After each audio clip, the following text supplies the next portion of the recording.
I actually, instead of starting with what we'll cover, this time we are starting with what we will not cover today. So one of the things, this is my pet peeve about a lot of things on internet when you're searching for to do something. The basic things which you can figure out on your own, there is so much material on it. So much material on it, right? So if you are having problem with the Chrome, your Chrome is crashing. If you search for a YouTube, the video will talk about such basic things, restart Chrome, right? So that kind of stuff is everywhere. In same vein, when it comes to Facebook ads, there is so much training out there which says, oh, how to set up a Facebook ad. They take you through the mechanics of setting up Facebook ads. And even Facebook has tutorials on it. We are not going to be doing that because there are a lot of videos on that. And even if you just play around with the interface, you can figure that out. There is a lot of details. The things which we feel is that when you're trying to do ads, there's a lot of other stuff you have to do, not click through and just pick things. And that's what gets missed. So the focus will be, and of course in our, how much, so it's a limited we can cover, but things which are very important when you're running Facebook ads, especially as an agency for a client, that's the part we will really focus on. All right. So, okay, let's do this. So that's what we're going to cover. So now what we will cover actually will be, first question is like, hey, what does Facebook really work for? Will it work for your client's business? In this case, we're going to keep our focus narrow specifically on local service businesses, but I will touch on the other ones that, hey, what kind of businesses it works. We'll talk about different of ad types. Then again, we'll get into very specifics, which ones we recommend and we use. And what is our setup and tech stack, which we use in our case, and how often do we look at it, what all we do. We will also cover the reporting. And then finally, something which has become a tradition that we always call it ultimate, and it is ultimate checklist. I'm actually very proud of that. Our checklists are much more comprehensive than anything you can even buy online, and we give it away. So because our approach is that's what we use in-house. So it has to be good for us to work, to make sure it works for hundreds of clients. So that's the checklist which we keep improving as we learn more. We will go through that. All right. Yeah, this is me, Avi. Getting an echo. Got it. All right.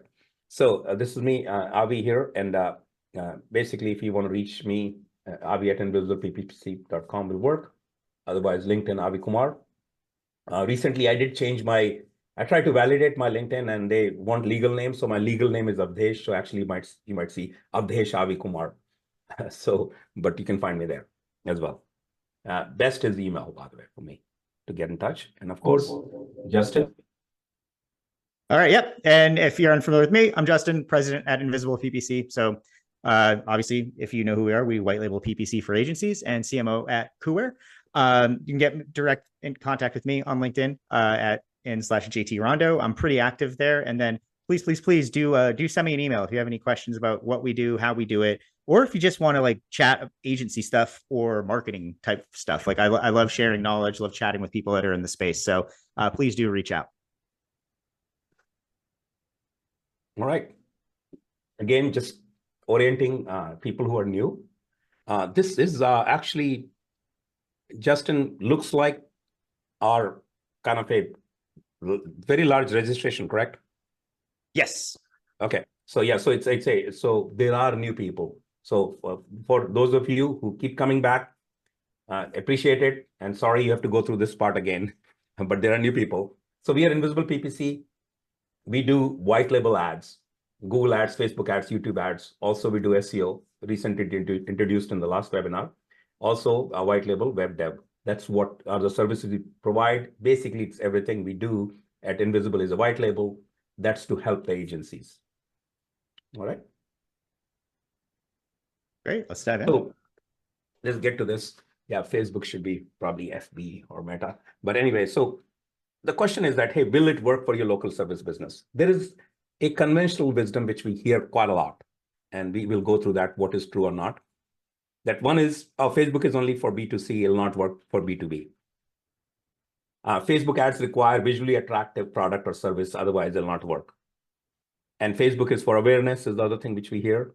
Urgent services and urgent service businesses, which a lot of service businesses are in that category, they are best served by Google PPC. So these are the four things which we you'll hear this on internet, you'll search and you'll find this quite often. We are practitioners, so I want to give you the skinny on this, that really what it is. But before we go, I just want to separate these two kind of ads out. I don't know where, I don't know where I learned this, but this is a great way to think about it. In fact, I don't know. I cannot remember anything where we learn nowadays. So nothing is original. I learned it somewhere. I'm not the one who came up with this. I know that for sure. One easy way to think about Google search ads is, those of you who remember the phone books, Yellow Pages.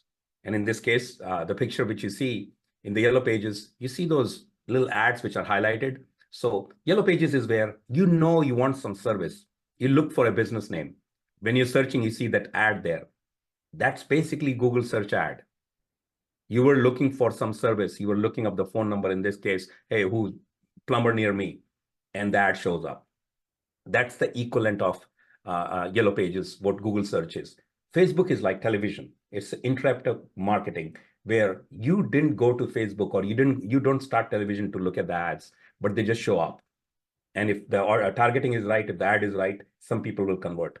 So think of Facebook that way. So that concept is important to remember when thinking about Facebook ads, that you are actually interrupting somebody who was not there to look at your ad. So you got to do something interesting enough or get their attention right way for the ad to work. It's exactly all the rules what television apply in some ways. All right. So this is it's a list, but I'm going to go through point by point because each one of them, there is a lot to unpack in each one of them. That why exactly, I'll talk about why we know that this works. So B2B, when people say it doesn't work for B2B, the conventional business, actually that is not true. So if you want to build an audience for B2B, you could do a video, what keeps network administrator up at night, or 5 things a IT person, IT manager cares about. If you do a list like that on Facebook, you're guaranteed that list to be only seen by or clicked by IT manager. So it's a great audience building through a video. Or list building, you might have an asset. 10 things to do before you hire the next IT company. So this is pure B2B. So those B2B situations, you can definitely use Facebook for that. Facebook, the part where it requires the visual assets, is kind of true, but business doesn't have to have those attractive assets. It's possible to create attractive, interesting assets for Facebook without the business being at all interesting. You can do amazing job even for plumbing by doing it right for ads, for example. So Facebook ads, also the other one is that urgent service businesses only work on Google. So this one, let's get into this a little bit more detail. They work fine on Facebook. The question is, why would they work? Why would those businesses work on Facebook? Because there is the urgency, right? So the reason for that is even the urgent service businesses, they have certain things which are not urgent. Sticking with plumbing, you might have a slow drip or a little leak here and there, which you are in no hurry to get fixed. Oh, I'm going to get to it. Yeah, my faucet drips, for example, or something. That kind of a problem which requires that service to come to your house, if you are reminded by an ad, you're not doing the search in that situation. But while you're looking at Facebook, if you're reminded by an ad, you will possibly call that plumber or reach out. So there are these situations which are not exactly urgent, but they're still service. And those urgent service businesses serve those. So Facebook does work for that. But that being said, there are caveats if you're using Facebook for service businesses. This is what we have found. And when we say we have found, I'm talking about in our clients, we have budgets starting from few $1,000s to all, $60,000, $70,000 a month. So all kind of service businesses range that we service. So there's the whole range that what we have found for that kind of a range for service business, that CPA in general is actually lower on Facebook. So Facebook is great. Now, I'm not necessarily here, just to be clear, we are not a Facebook only company. So we never say one only, but we do want to acknowledge that CPA generally is lower on Facebook. If it is lower on Facebook, then why the heck will do Google? The problem is this, that lead volume, what you can get for service business is actually low, which means after you spend a few $1,000s per month, you cannot get any more leads. The spamminess starts increasing, and there's no more service leads available after beyond certain budget for certain category. So you can get certain leads, certain amount of leads cheap. So the combination we like to do is, that's why we will do high volume on Google, and Facebook will still run a small portion of budget there to capture those cheap ones. So the average comes down. So that's the way to do it. So the Google, the cost will be higher than Facebook, but on Facebook, you just cannot get enough leads. If you have a plumber who wants 9 to 10 calls per day, you cannot get all those from Facebook. So you have to go to Google when you're trying to get that kind of business. The other aspect we do have to acknowledge that Facebook is generally a little bit more spammy leads, especially if you're using Facebook lead forms. They're a little bit more spammy. And lead forms, the balancing act here is lead forms are cheaper to get. So you get a little cheaper, but it's spammy. So you cannot avoid them. So you have to use whatever you can techniques to reduce that spam. But that's something we have to know. But in spite of the spam, overall cost of effective lead is actually lower on Facebook for up to certain volume. After that, you just don't get any more leads. The last one is important one. People forget that even if you're running ads, if you need a Facebook page first to run ads, Facebook requires that.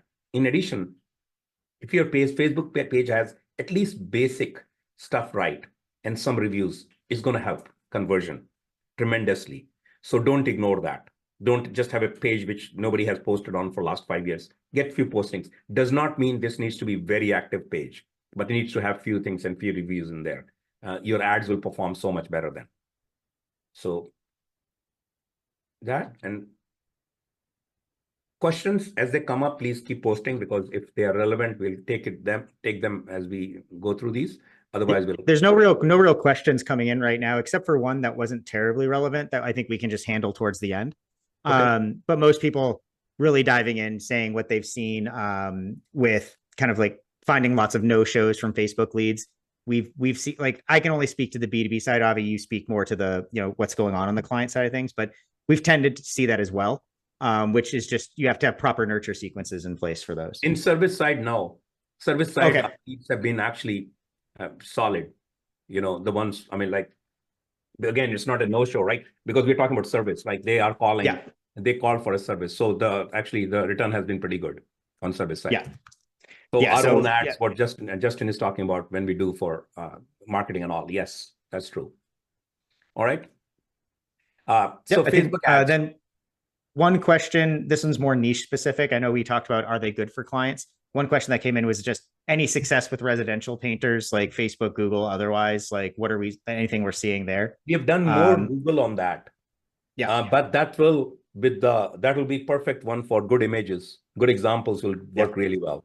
Now, Facebook does not allow before and after pictures for a lot of situations, but it allows good pictures. Mm-hmm. So good, so that should work. We have not done too much of those. We've done more Google on those. Mm-hmm. Okay. Yeah.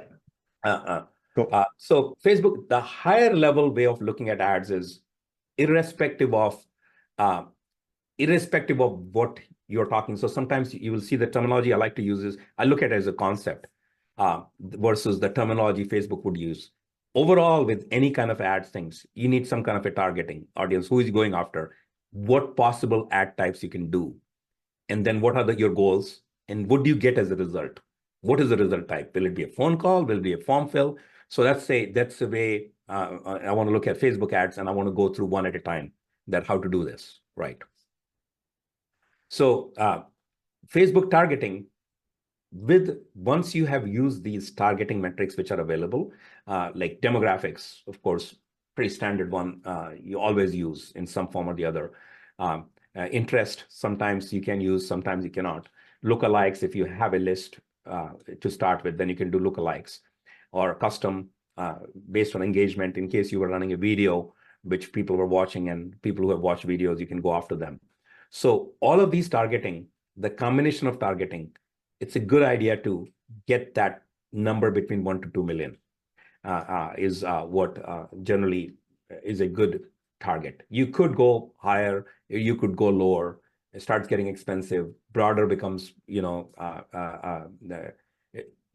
broader is usually will not work either, because the targeting is not that great. So somewhere along there is great if you can get to that. So that's the audience targeting. These are standard stuff. Facebook will take you through this. I'm not going to go through the interest. You can search through. Usually it is hard for a service ad to look at interest, because you want your plumbing fixed doesn't mean you have a plumbing interest, right? So it really, that part does not work. That interest probably will come from the ad itself, the ad copy, the image. So, okay. In fact, plumbing interest might work against you. You might have job seekers responding to those ads.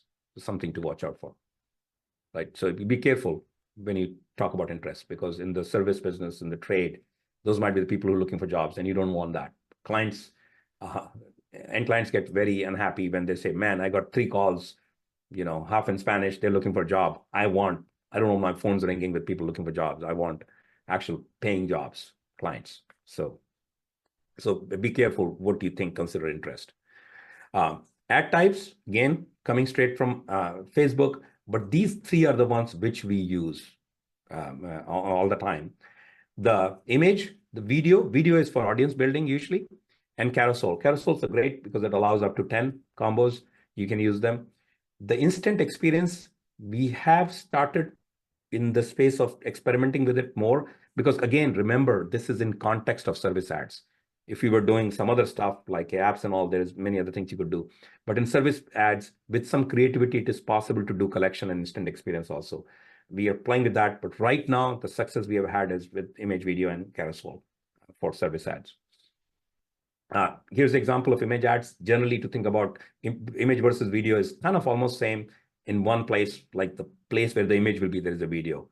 Otherwise, the text and how will you advertise is actually very, very similar, right, on that.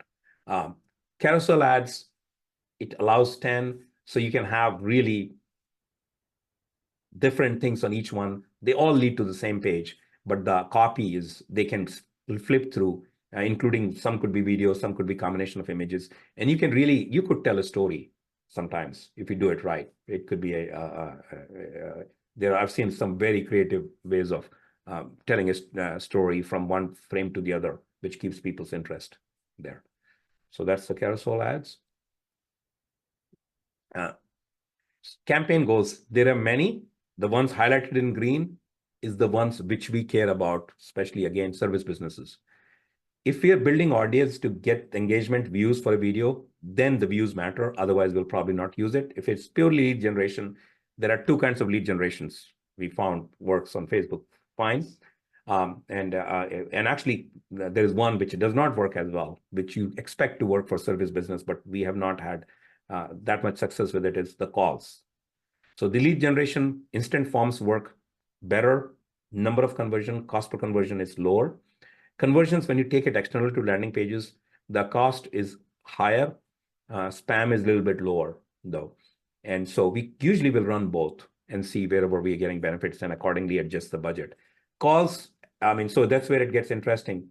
The calls have been more spammy and job ones versus instant forms. So earlier there was a question, right, that is more, are we getting the people not showing up to appointments? In fact, we found in service, plumbing and others, those instant forms people turned into kind of, in fact, I don't know the stats, but I can say 80% or so actually turning into real business. There was no problems there. Like they needed that business job done, basically. So it's a pretty good conversion. Again, if you start spending a lot of money on Facebook, you start getting more and more spammy stuff, and it starts dropping, right? So, hey, Avi, real Yep. question on calls that came through, I think is perfect since you're talking about you were talking about those specifically. Dario asked a question.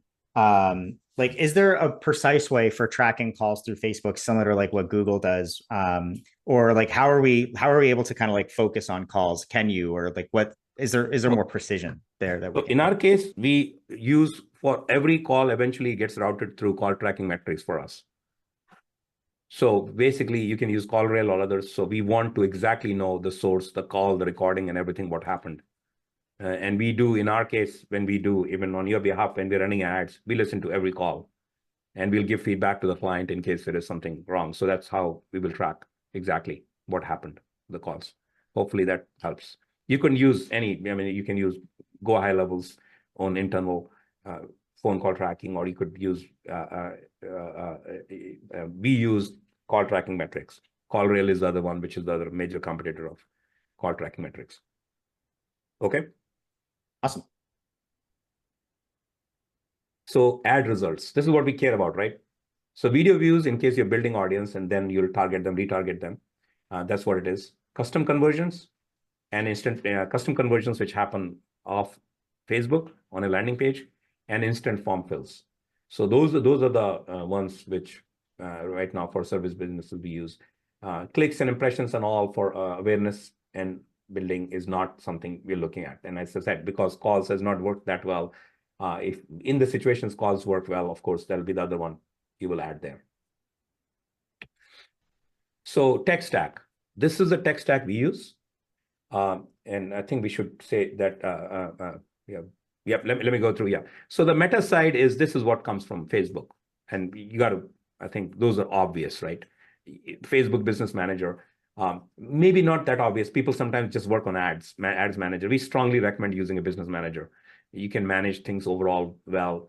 You can assign, the one big thing about Facebook Business Manager is you can have the people managing your ads have any email address, any name, and invite them to manage.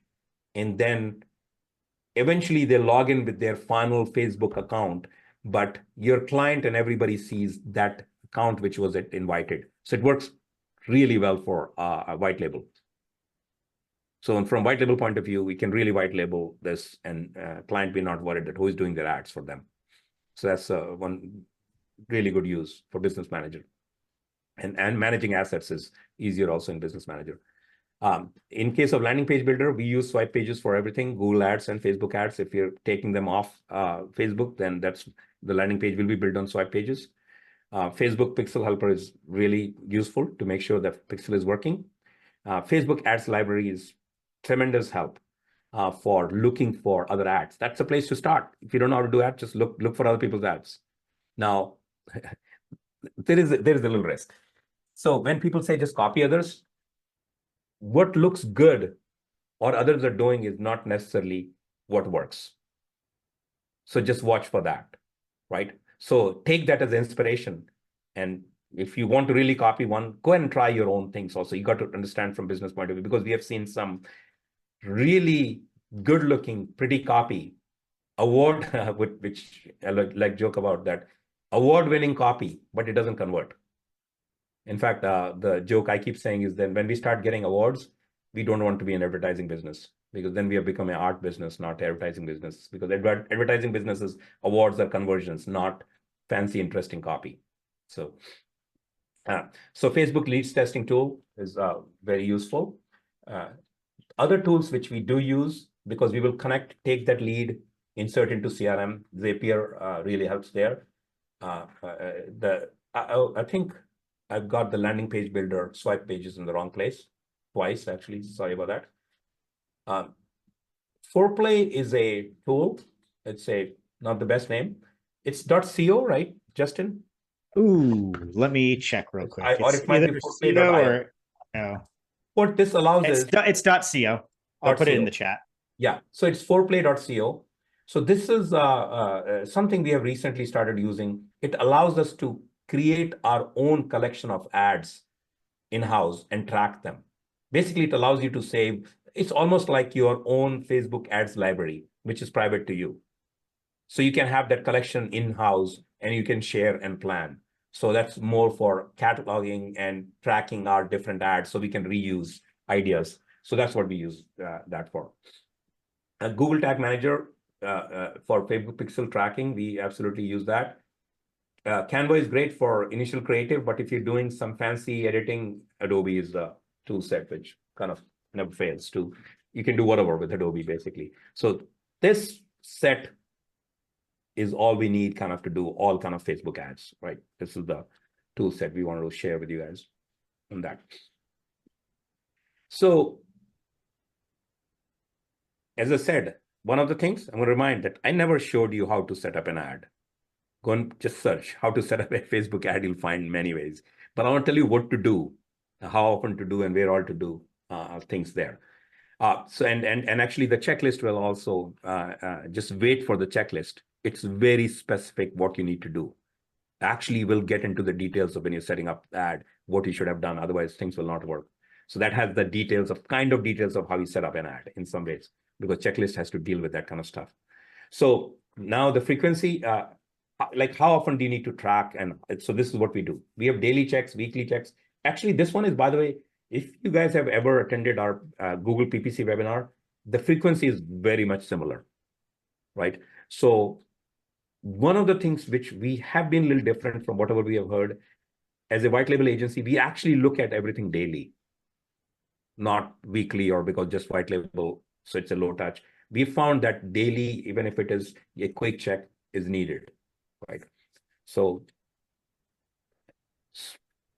daily checks is any problems which happened, any changes that happened, conversions, what is happening, cost per conversion. So these are daily checks, basically. Then there is weekly.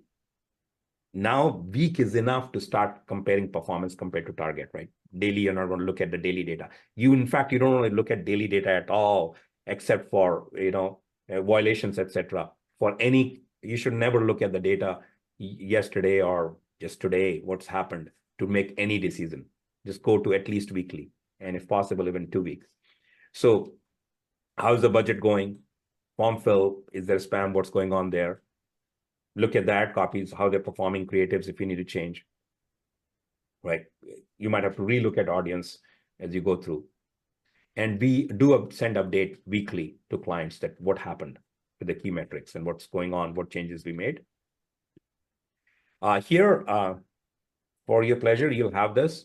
This is our format. It actually tells you, this is the email which we share with the clients that this is what happened, right? So additional comments is, rest is kind of standardized template if you noticed. But additional comment is where any insights which we have come back for that week.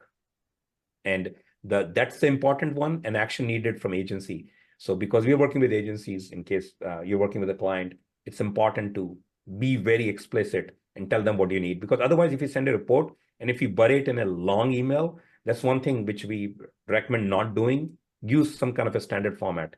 Don't do multiple paragraphs of email, and things get lost.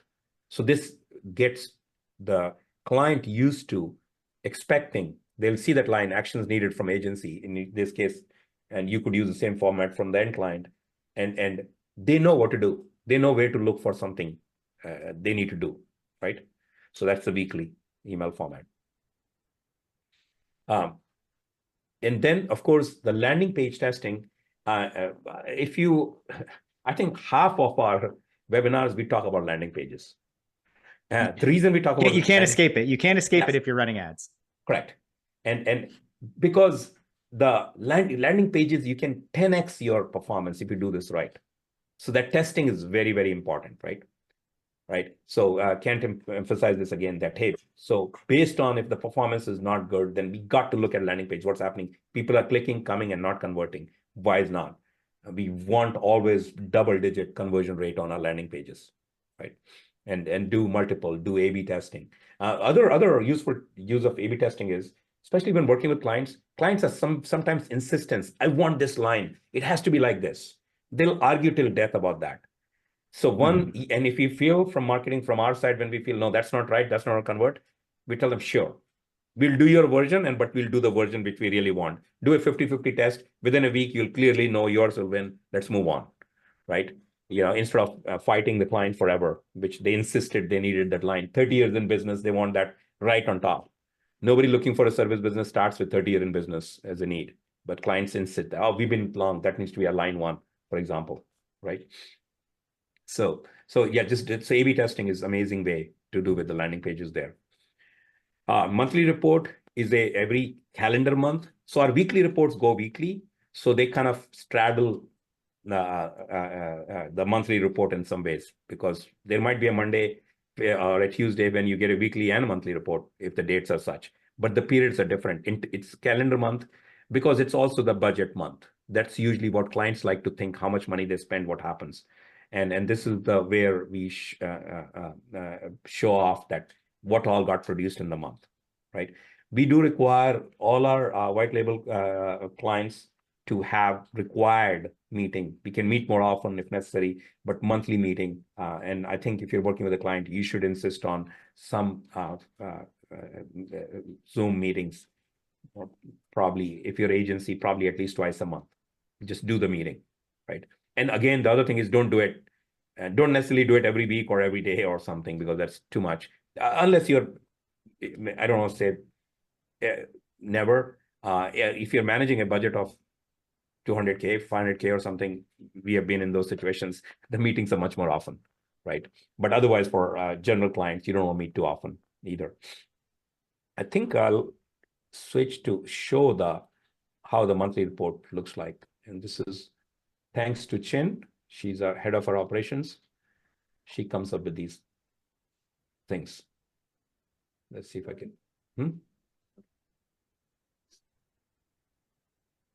All right.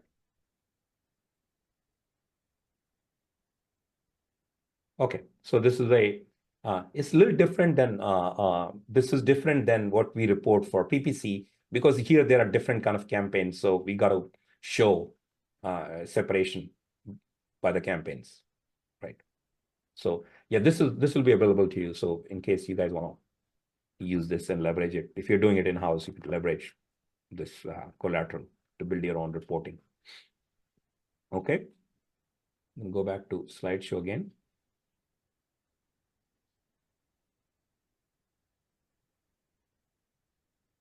So quarterly is where we start looking at, man, the ads have been running for so long. Is there ad fatigue? Is because it's just really those ads are not working. Same people have seen it too often. The frequency has gone very high. So those are situations you start looking at, like new creative. And also the seasonality, right? What happens as the weather changes, depending on the service you have, things have to change, right? And then so that you might be special offers before summer to get your AC checked. There might be special offers pre-winter, pre-winterize your place and things. So those things have to be changed for depending on the kind of service you are in, right? And change ads accordingly. We do look at it as a long term. We have actually some clients with us for years now, like really many years. So there is it's not a just repeat every 6 months or so. We look at, okay, what happened overall? How did it happen the year before? And then what all we need to optimize now and recheck everything. In fact, almost at 6 months time is almost like you go back to the drawing board a little bit. You don't throw away whatever you learned, but you relook at it again, because there's always some discoveries made if you look at it that way.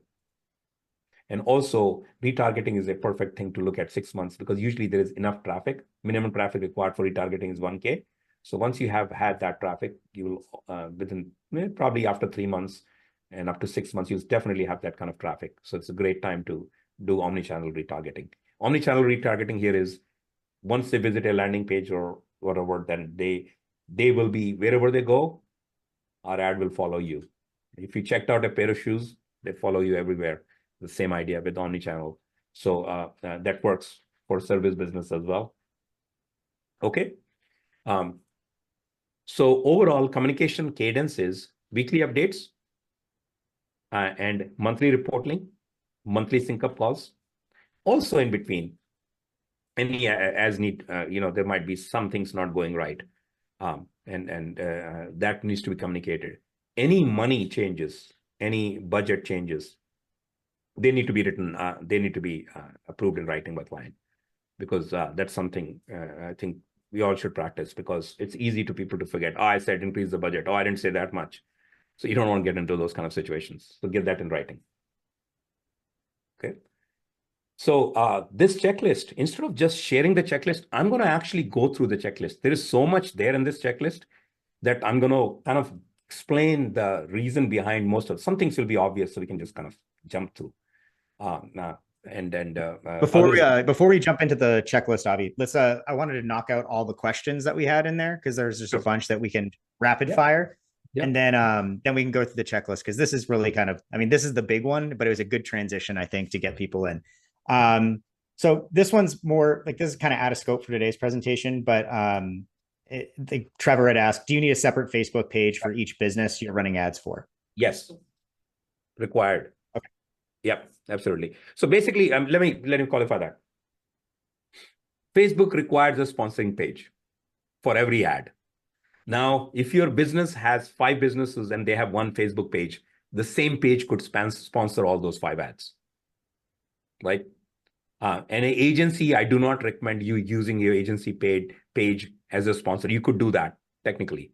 You could use agency paid page and you take that as a sponsor. There are many problems. There's a pixel and many other issues when you're doing retargeting.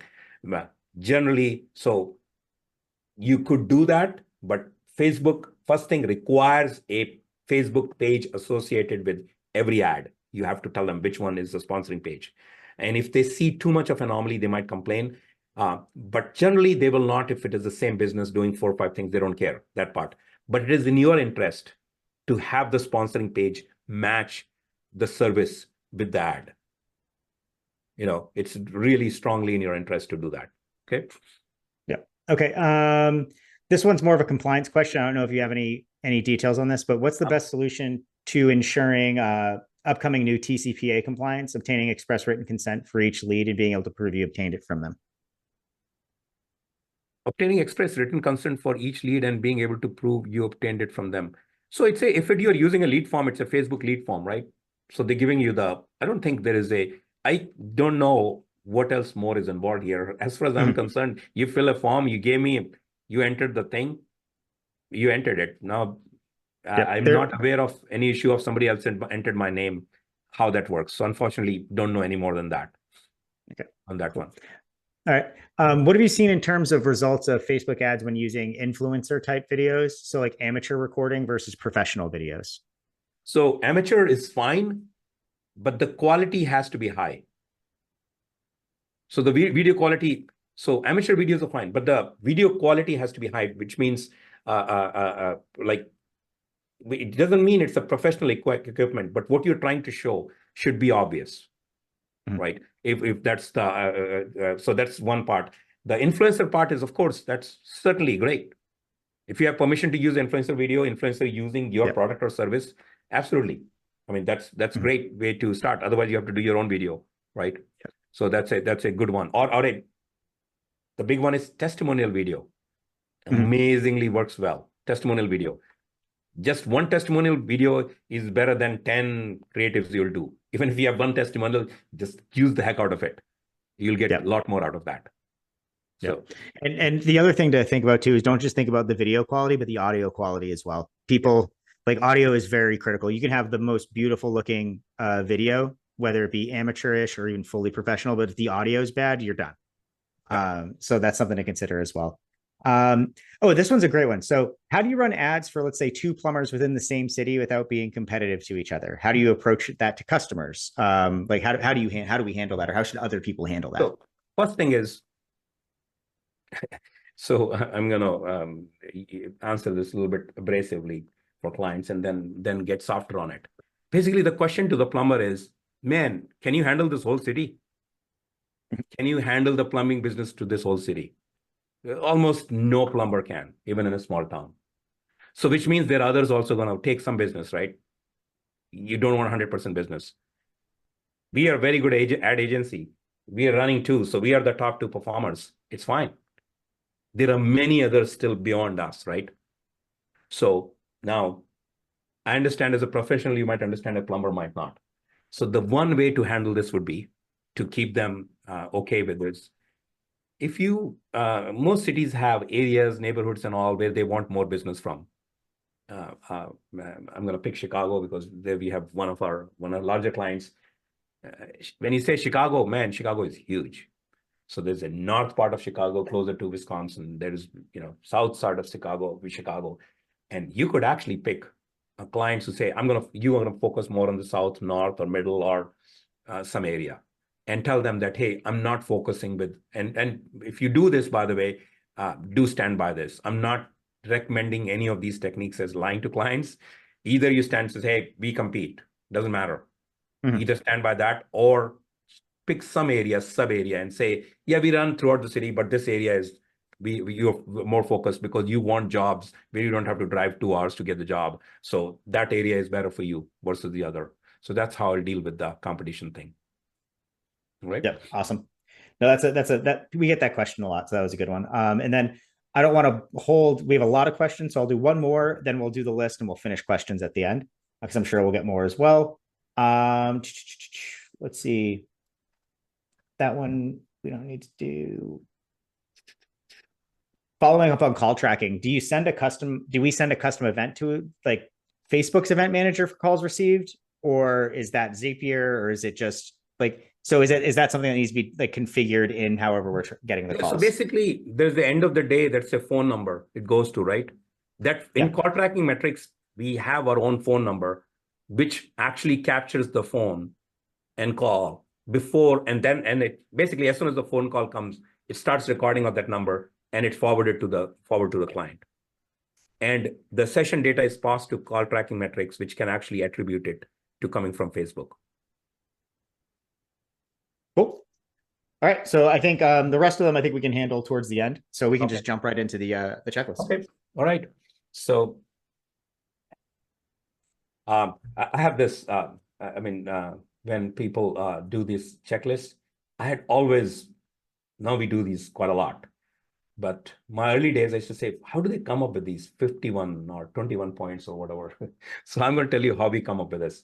This 51 is truly what we ended up with by practice going back and forth. There's no marketing number behind it, by the way. It's turned out, I would love to be 50 or 100, but it is what we use, right? So that's how this is 51. So there's no magic behind that, beyond that. All right, let's see if I can get to this. Yeah, so you will have access to this checklist. I forgot to put the checkboxes. So imagine there are checkboxes on the right. So in the checklist, so it is the checklist. So you should have checkboxes on the side. So, but in the checklist, which you'll get, there will be checkboxes on the right. So plan. Man, this is not, I know I'm not Facebook, and Facebook tells you read the policy. So it's not for that reason. Please read the policy. It's a lot easier to know the policy and avoid violations versus get into violation and deal with them when you are banned to do ads. It does not, because some things might still go wrong because the policy, some places it's vague, but there's some things are so obvious you just should not do. So it's worth going there. If you go to this link, it'll take you through a next level. What is the community policy and others? Just read it, please. It's very hard. By the way, it has happened to our clients. It's happened to us, our Kuware website for a while. This is the level it goes, guys. If you're banned, so then your website, xyz.com, if somebody types that xyz.com in a message in Messenger, or send me email at avi@xyz.com, that message will not go. Message sent failed. The kind of ban means it's like a complete ban on that domain. And basically, no company and anything about your domain will not show up anywhere on Facebook. So you don't want that ban. And lifting the ban is like it's a whole process, and there is nobody you can call. And it's like, these are big companies. So please read the policy. So this checklist part is like, read the policy, try not to. In spite of that, things might go wrong because some detail you missed. Then you deal with it right at that point. And I'll give you a tip here. In case you're banned, how to get it fixed. Standard support form fills will not work. If you have an ad account where you're spending money, go to support through that. the team which is behind the ads, because they see the money coming in and you're paying, usually they will get you banned in the other areas, unbanned in other areas too. So that's the trick, instead of filling their standard forms, right? I mean, when I say trick, it's not a trick. You still have to deal with going back and forth and getting across, but usually you can get that out. So this is important. It's not here as a, I'm not Facebook, so like everybody says read our policy. It's not for that reason. It's for a good reason. Please read it. The other number 2 is obvious, but it's missed. So it's worth mentioning. Do understand the business, please. Please do understand the business.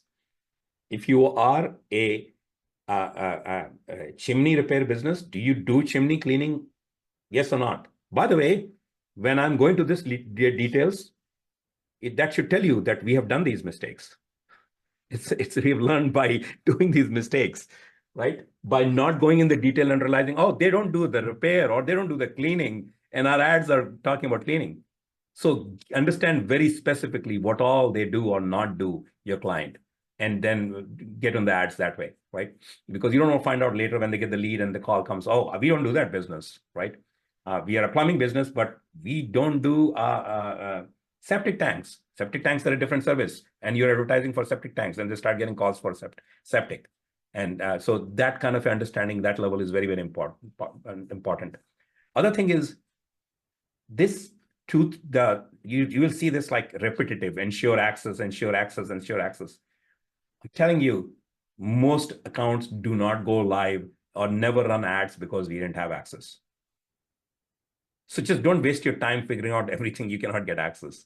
So these are the things you need to get access. Whatever reason they cannot give access, or they don't, I mean, it's not possible. Just don't waste your time working with the client, because there's nothing you can do. You'll be just backing around. You think you closed the business. You did not close anything if you cannot get these access, right? So the ad account access, the pixel access, Facebook page, they got to have a Facebook page. If not, might have to be created. That's fine. But you got to have access to the page, because otherwise the ads will not run. Because you're going to use the Google for tracking analytics, you need the tag manager access. Then you need Google Analytics account access. These are important. Don't waste your time going forward if you cannot get this. After that, determine what will be the conversion event. What are you trying to do? Traffic, lead, sign up. What are you trying to do? Be very clear on that. This is what I was talking about. When you see all the tutorials which talk about how to set up Google Ads, they don't get into this. This is the stuff you need to do on paper, not going in their forms and trying to do it at that time. And then what is the initiative? What is our marketing campaign? What do you want to do? Come up with cost per acquisition in advance. At least have some guess there, right? Get the client to agree that, okay, your plumbing lead, I'm willing to pay no more than $150 because my average sale is $3,000. I'm not going to pay more than $150.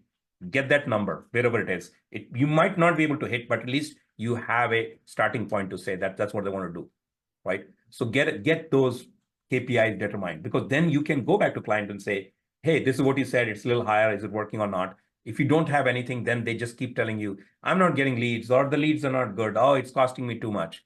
If you have something in place, then you can have a conversation. Plan the timeline. How long are you going to be running? Are you going to be changing? How long is the commitment? We as a business do not take any business on for ads for at least without minimum 3 months commitment, because just set up and optimizing and doing things, it's just not worth it. Running it for like, oh, just run something for me a month. After that, very clearly determine what is the audience and who you'll be targeting, right? And if you do these things in the plan phase, you're going and clicking through the Google ads will be easy. Well, I'm sorry. We do so many ads. So I'll say Google ads, Facebook ads, TikTok ads. So it's the Facebook ads. Actual setup will be easy, because these things you'll need to fill in at that point. So don't try to find them there, right? And then once the plan is done, let's get into budget and setup. Very important. Get the budget very upfront, right? Like it's going to be $3,000 a month. Okay, with 150 a lead, how many leads can they expect? So you know what is the ROI. So you know what exactly, and that'll tell you what is the daily spend. So you can manage it, right? Yeah, daily spend, of course, like simple as you got the 30 days budget, divide by 30. Here is one more thing. A lot of people do mistakes. Again, Any mistakes I'm telling you, we have done it, by the way. Any mistakes, we are agency, we do this all day long, but we have done these mistakes. So we have made these things as a list and things like that. Daily budget. So here's a question. It's not a trick question, but easy to fall for problems here. I've got $3,000 monthly budget. What is my daily budget? Divide by 30, right? But what if you're running ads only freaking weekdays? People miss that. This is a common thing people miss, that you're running budget only on weekdays. So actually your daily budget is higher, right? Because you're not open, the business is not open on the things. So these kind of details, you need to get it right. And then you find, oh, as the month is progressing, it's not matching. That's the reason, right? Set up the payment method. One more other thing, like if this setup does not happen, your ads don't run. Again, by the way, do not use your credit card.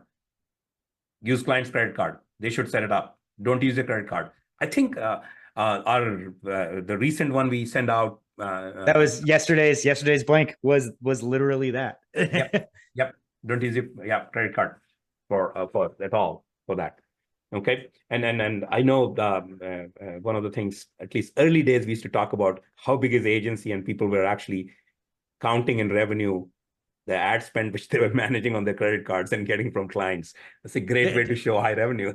People are still doing that. Like there's a whole like, oh, we could talk about that for hours. I think it's So yeah, we were at some point in time, we were $50 million agency. Yeah, sure. Yeah, we were. So, all right. If you, this is actually, the duplicating is a very common practice. And I thank Chin to remind me on this one specifically when we were redoing this checklist, that duplicating, sometimes the way Facebook works, you make the changes and the changes don't stick. You think you made the changes after duplicating a campaign, and you run the ad and you find, oh, the old stuff is still showing through. So we have lived through that too. So very carefully make sure that, and sometimes you'll find that it doesn't matter what you do, the change is not sticking. You have to copy the ad again. Do it all over again from scratch instead of duplicating.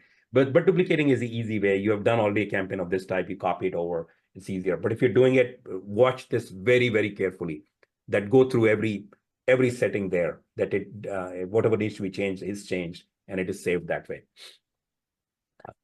And then in setup, we always like to set targeting to two different audiences, broad and interest-based. So get one broad to compare, because with good ad copy, it's many times possible to beat a interest-based audience in broad, because this is the balancing act. Broad is cheap. Interest-based is expensive. If your ad copy is right, you're sending it to a lot of people, only the right people are clicking. You're paying less for more exposure and right people coming in.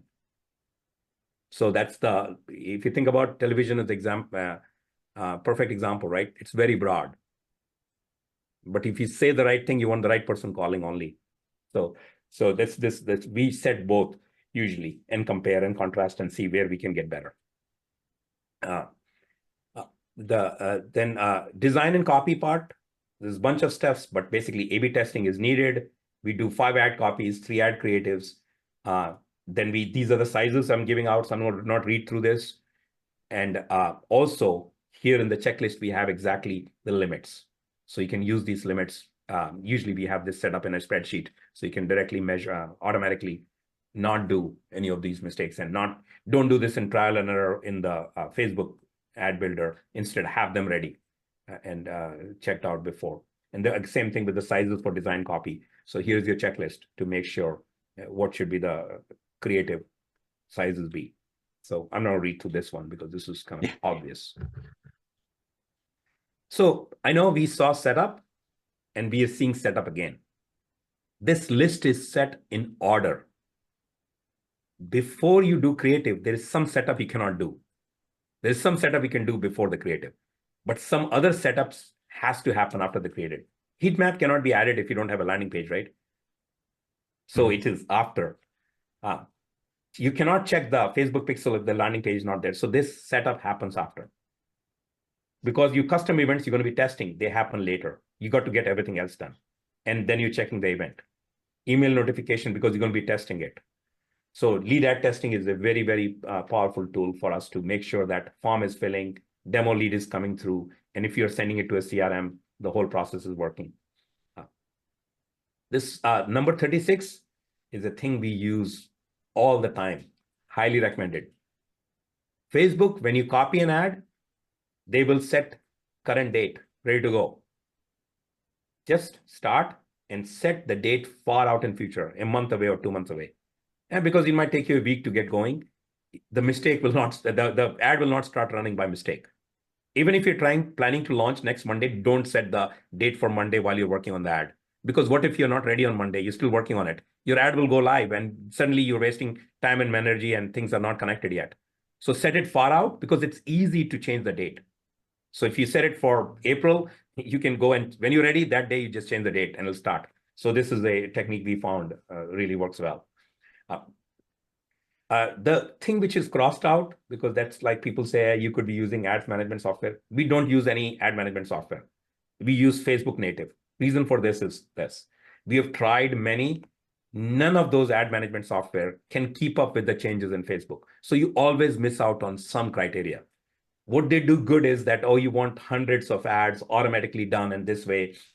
So that kind of stuff they do well. But anything you're trying to do a little bit more in detail and use the latest thing which Facebook allows is always there behind, because they have writing the tool afterwards, right? So it's just, we don't use it for that reason.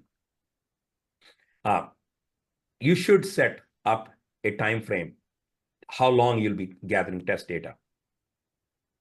And in the setup is where you go and set up basically the daily ad spend, because the budget already was decided. So you should know the daily ad spend. Monitoring. And what do we do? These are the last steps. This is ongoing. So first, you do look at Facebook for analytics. We do monitor them in Google Analytics also, because there's yet another way to look at the data there. We actually do Google Data Studio or Google Looker Studio for our reporting as well. Look at the ads which are performing well. Look for any issues which is being flagged. If you're doing a lot of data analysis, it's recommended you export the data in Excel, because you can do a lot of what if scenarios in Excel by trying out that, okay, this ad versus this, or this, what we can do and what we want to try. And of course, look at it again. At this time is where you might have to edit. And this is a reminder, you can edit things on the fly as you notice problems, right? Look at what money has been spent and is it going at the pace if you need to adjust that. Keep looking at the KPIs results as it goes on. And this might be the time when, if it matters, customer lifetime value is what it is coming to. This might not matter in every business, but there are some businesses it does matter and it's worth looking at in those situations. And if ROAS matters, do it. At least ROI matters in all cases, but some cases ROAS matters. And then you will start seeing patterns, right? That this working well, this kind of ad for this kind of a business works well. So that gives you the ideas for future, what other ad copies you need to do, which all ads you need to stop, which all you need to keep running. General rule we use is when we have 2 or 3 ads running, multiple copies, we will stop the worst one and then we add a new one. So what that does is now whichever is the best performer. So you keep taking out the worst performer and keep trying a new one. That way you're never losing, because your client does not want to be in a situation, my leads are not coming in. You cannot have, I'm going to stop now and start something new and compare with the old. So you kind of trying the new ones. The new one will either perform better than the last one or worse. If it starts performing better, you know something else to stop. So it becomes an ongoing process and you always have leads and it's improving. And you might find some evergreen ones, which you can use again and again. You might have to, because of ad fatigue, you might have to stop them and start them 3 months later again. But if they're really good ones, you can use again and again for that. So that's the end of the checklist on here. Let's take questions. I think the next is we'll jump into this real quick for the people that are still here.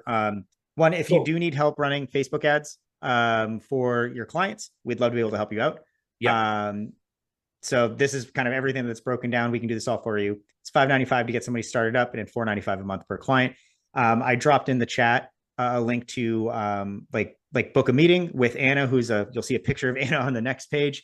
You actually might catch myself or Chin there as well. So that being said, that's the pitch. No special offers, no one-time thing. This thing's going away. This is what we do. This is all we do.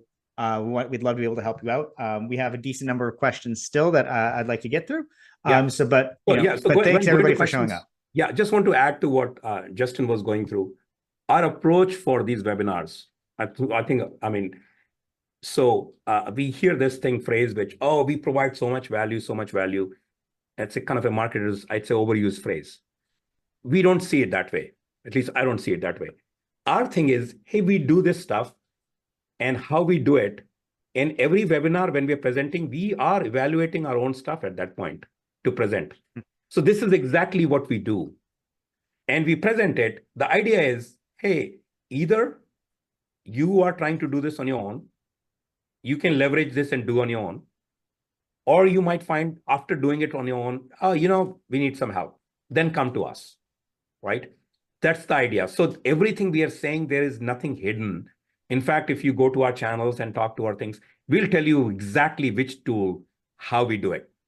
We have no magic sauce in anything. We just like the thing we don't raise any unicorns. We raise draft horses is the phrase I'd like to use. It's like, man, you got to do this work again and again in this way. So there's no sudden magic that suddenly things will change, because people who offer that, it's a very different kind of offer. Our thing is like, hey, this has to be done. This is the detail, and keep improving on it. So that's our approach of every presentation. And if we don't hold true to that, call us out on it. That's what we want to do in our everything we present and come up with. So yeah, that was my. Cool. All right, Avi, you might have muted your microphone. It's not lit up anymore. So we'll go into, there we go. Yeah. Awesome. And so we'll just kind of do, some of these are rapid fire. Does Facebook track the calls? Do they have an internal tracking tool, or is it what we'd be using for call tracking tools? So this one, can Chin tell me exactly, because I know the call tracking we use for outside. Chin or even I think our ad person, Twinkle is on the call too. Twinkle, can you comment on it? That how do we exactly, what is that? Is there an internal tracking we do for calls? For call tracking, we get the number from call tracking metrics. Yeah, Routed okay. to the business number, and that's the number we use on the ads. So there is no internal tracking we do on Facebook side? No. So yeah, so that the answer is, if you guys could hear, is that's our head of operations. She was saying is that we do everything through call tracking, through a call number outside.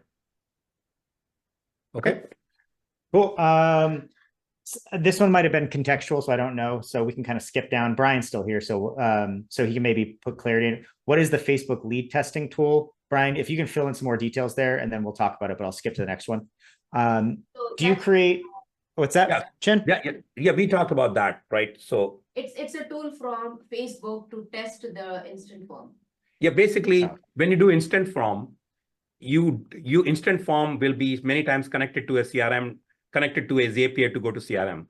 So you cannot waste any leads. So this is a great way to kind of test that form, basically. You don't have to add any information. You just ping it from Facebook's platform, and it will test it. Can you guys hear her, by the way, Justin? You can. She's faint, but yeah, like you could hear it enough. You don't have to repeat too much, I don't think, there. All right. Okay, cool. So let's go to, right, that one's locked. So this comes back to the question regarding kind of sponsoring Facebook page. Like, I think they're asking if we create the necessary sponsoring Facebook page. No, we don't create. We don't do that. We don't create. You need just a page, right? I mean, if it has more content, it'll help, because I pointed that out earlier. We don't create the page. So the sponsoring page is just a Facebook page, by the way. Almost all businesses have Facebook page, so they should have a Facebook page, right? That's, if you're going to have an ad account, you should have a Facebook page also. Yeah, especially if it's a local service business, Facebook page is going to be a very important business listing. Yeah, and it'll get you the reviews as well. Yeah. On that. So have to have that. Okay. Cool. All right, let's go to the next one. Have we had any situations when a client's Facebook account was hacked or hijacked, and then spam was posted that leaded in a ban?